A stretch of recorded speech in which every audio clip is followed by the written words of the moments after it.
اما اذا تیمم للجنابۃ ثم احدث فتیمم للحدث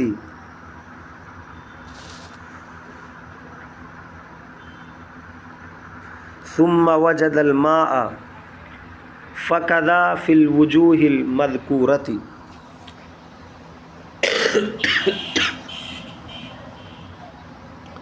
بہرحال جب تیمم کیا جنابت کے لیے، پھر حدث لاحق ہو گیا، پھر تیمم کر لیا حدث کے لیے، تو ابھی تک جنابت کا تیمم کیا تھا، اس کے بعد وضو کی ضرورت پیش آ گئی اور اس کے پاس پانی تو ہے نہیں، لہذا وضو کے لیے بھی اس نے تیمم کر لیا، اب پانی پایا، فَقَضَى فِي الْوُجُوهِ الْمَذْكُورَةِ، تو یہ اسی طرح ہے، اسی طرح حکم ہوگا جو گزرا ہے مذکورہ صورتوں میں۔ تو اوپر جو صورتیں آئی تھی کہ اگر پانی پا لیا تو پھر اس کے بعد کیا حکم ہوگا، وہ تمام کی تمام یہاں بھی لاگو ہوں گی، لیکن اب الگ سے ایک صورت آ رہی ہے۔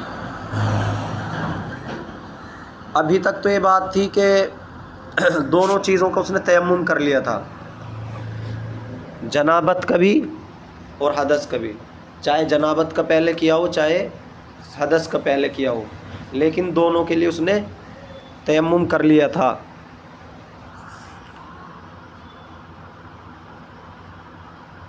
اب ہے وَإِن تَيَمَّمَ، اگر اس نے تیمم کر لیا جنابت کا، ثم احدث، پھر حدث لاحق ہو گیا، وَلَمْ يَتَيَمَّمْ لِلْحَدَثِ، اور حدث کا اس نے تیمم نہیں کیا۔ پہلی صورت وہ تھی پانی اس وقت پایا جا رہا تھا جب کہ وہ دونوں چیزوں کے لیے تیمم کر چکا تھا، اب یہاں پر صرف ایک چیز کا تیمم کیا ہے، جنابت کا، غسل اس پہ واجب تھا، پانی نہیں ملا تو اس نے غسل کے لیے تیمم کر لیا، اب پھر اس کو حدث لاحق ہو گیا، اب وضو کی ضرورت پیش آ گئی، تو وضو کے لیے اس نے تیمم نہیں کیا، وضو کے لیے تیمم نہیں کیا، فوجد الماء، پھر پانی پا لیا، تو اب اس پانی سے کیا کرے گا، کیونکہ وضو کے لیے تو تیمم بھی نہیں کر رکھا، وضو بھی کرنا ہے، اور جنابت کے لیے اس نے تیمم کر رکھا ہے لیکن پانی پا لیا، تو اب یہ اس پانی کو کہاں استعمال کرے گا، اور وہ تیمم بھی ایسا کر رکھا ہے کہ خشک جگہ اس میں بچی ہوئی ہے، پہلے سے ہی مسئلہ چلتا رہے کہ خشک جگہ بچ جائے، لمعہ، تو اب دیکھے گا فَإِن كَفَى اللُّمْعَةَ وَالْوُضُوءَ، اگر وہ پانی کافی ہو جائے خشک جگہ کو، وَالْوُضُوءَ، اور وضو کو، فَظَاہِرٌ، تو ظاہر ہے، کیا ظاہر ہے کہ دونوں چیزوں میں استعمال کرے گا، وضو بھی کرے گا اور وہ جو تیمم کیا تھا وہ بھی اس کا ٹوٹ گیا ہے۔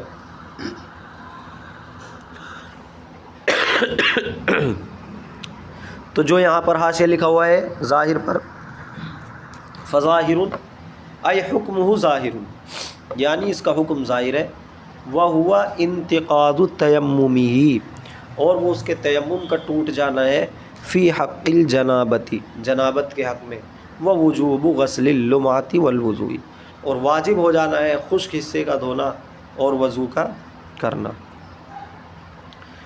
تو پانی چونکہ ایسا ہے کہ وہ تیمم کے لیے بھی کافی ہو رہا ہے اور وضو کے لیے بھی کافی ہو رہا ہے، تو یعنی جو خشک حصہ رہ گیا تھا اس کا لمعہ اس کے لیے بھی کافی ہو رہا ہے اور وضو کے لیے بھی کافی ہو رہا ہے، تو تیمم ٹوٹ جائے گا جو اس نے کیا تھا، لہذا اب اس کو لمعہ بھی دھونا پڑے گا، خشک جگہ کو بھی دھونا پڑے گا اور وضو بھی کرنا پڑے گا۔ یہ صورت سمجھ میں آ گئی؟ اب دوسری صورت، وَإِن لَّمْ يَكْفِ لِأَحَدٍ، تیمم کر لیا تھا جنابت کا، وضو کے لیے بھی کچھ نہیں کیا، نہ وضو کیا نہ ہی تیمم کیا، پھر پانی پایا، لیکن وہ پانی اتنا ہے کہ وہ کافی نہیں ہے، نہ تو لمعے کے لیے کافی ہے، یعنی جو خشک ہے حصہ اس کو دھو لے، اور نہ ہی وضو کے لیے کافی ہے،